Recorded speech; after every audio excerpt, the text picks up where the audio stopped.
If you are retiring in the next 5 years, you need to watch this video. Now, the reason is maybe not what you think. It's not because I'm going to tell you how much money you need to retire. It's not even because I'm going to tell you if you can retire. I'm going to just tell you what I think are the top 5 things and the top 5 strategy moves that early retirees need to be maximizing. And some are often missed, not all, but the importance of doing them will set the next 20 years. So the return on doing these properly in the final 5 years is exponential. So as someone who walks people through early retirement planning and talks through these things on a weekly and monthly basis, I've gathered what I think are the 5 things that you should pay attention to if you're entering into this season. My name is Forrest Dutton. I am a certified financial planner. I'm the owner of Brightworks Financial Planning. I love to educate people about retirement so that they can retire with confidence. Just as a quick reminder, nothing in this video should be considered personal, financial, tax, or investment advice. It's just meant to be educational. And now, without further ado, on to the rest. So let's talk through what are the top 5 things that you should do as you're approaching retirement in the final 5 years of your working life. So I'm going to break them down for you. Number 1 is going to be create liquidity. And what I mean by that is you need to start looking at saving funds for several reasons. As you approach retirement, you're going to think about maybe one-time purchases to start retirement. I see this very often. Do you need that car that's going to last you the next decade?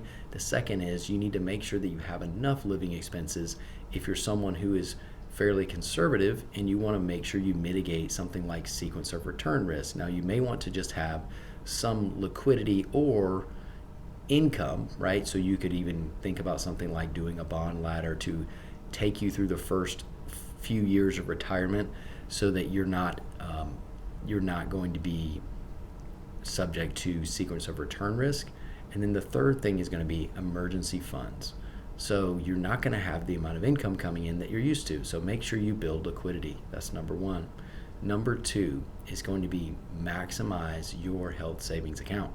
Now, whatever that last 5 years is for you, whether it's 60 to 65 or whether it's 55 to 60, my advice remains the same. The health savings account is still equally beneficial to you. If you're in the upper end and you are retiring at 65 and you are going to save in this account from 60 to 65, then you simply can utilize that for healthcare expenses in retirement. Or if you don't want to do that, you can utilize it as almost like a second IRA. But the other reason why these last 5 years make a lot of sense is you're likely in your higher earning years. So this is an additional deduction to your taxes. So it makes a lot of sense. Now, many of you even have employers that might match this type of account. This account is powerful. And the other reason is it gives you flexibility. If you're on the other side and your last 5 years are 55 to 60 or even 50 to 55, that health savings account is going to be your bridge. That way you can make strategic decisions around what am I going to do in terms of the healthcare marketplace? How am I going to pay for my healthcare? Remember, retirement is about income and expenses.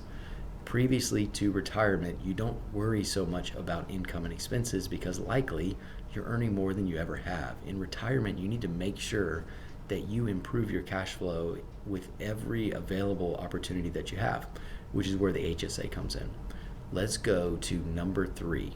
And that's going to be open your Roth IRA if you haven't already. Now, this one may seem kind of strange, and you're probably thinking, wait, this doesn't make a lot of sense. Why is this important for the last 5 years? Well, the reason is Roth IRAs have a 5-year period, especially if your last 5 are going to be age 50 to 55, or maybe it's 52 to 57. Remember, both of those time periods are before 59 and a half.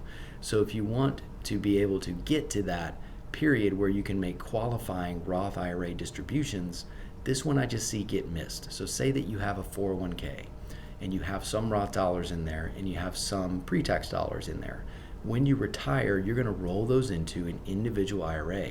Now, the pre-tax dollars are going to go into a traditional and the Roth dollars are going to go into a Roth IRA. But why is that a problem? Here's why. If that Roth IRA was not open prior to, then you're not going to be able to take full tax-free qualified withdrawals from it until 5 years have lapsed. So open the Roth IRA early. Make sure the 5-year rule is met. That is number 3. Number 4 is going to be know the catch-up rules. Now, I've done some other videos on this where I've explained what this actually looks like, but what I want to describe here is what do I mean by the catch-up rules. So when you are, let's say, 55 and older, you can continue to make HSA contributions, but you can add 1,000. If you're 50 and older, then you can start to add to Roth IRAs, and that amount is going to adjust for inflation. So this year, the amount adjustment for inflation is an extra $1,100. Now that's going to change, but the biggest place you don't want to miss the catch-up is inside your employer 401k plan, which is where many people have most of their assets prior to retirement. So if you are a highly compensated employee in 2026 and you make over $150,000 and you want to max out that employee deferral, the catch-up contribution, it has to be Roth. So that is a new rule that is taking place going forward. But the other period I want you to know about is age 60 to 63. So whether you're watching this and you're 50 and older, or maybe you know you're going to still be working between 60 and 63, the amount you can put in terms of catch-up is substantially more. Now that's going to change each year. So the point here is not for me to tell you exact values, but I want you to understand that that is an opportunity for you to save more money. It's called a catch-up for a reason. Use it. So if you can do that, I think that you should. Now you could do this in conjunction with my number 3 strategy, and if you didn't want to utilize the catch-up in your 401k, you could simply just do, if you were over the income limits to directly contribute to a Roth, you could do a backdoor Roth, and that would actually satisfy number 3 and number 4 at the same time. So let's wrap this up. What is number 5? So we've already talked through many accounts that are going to require you to put money in them. This one is actually not an account, and it's actually not even something that you need to save or an investment vehicle. It's simply this, number 5, practice retirement. I cannot tell you how often I see this.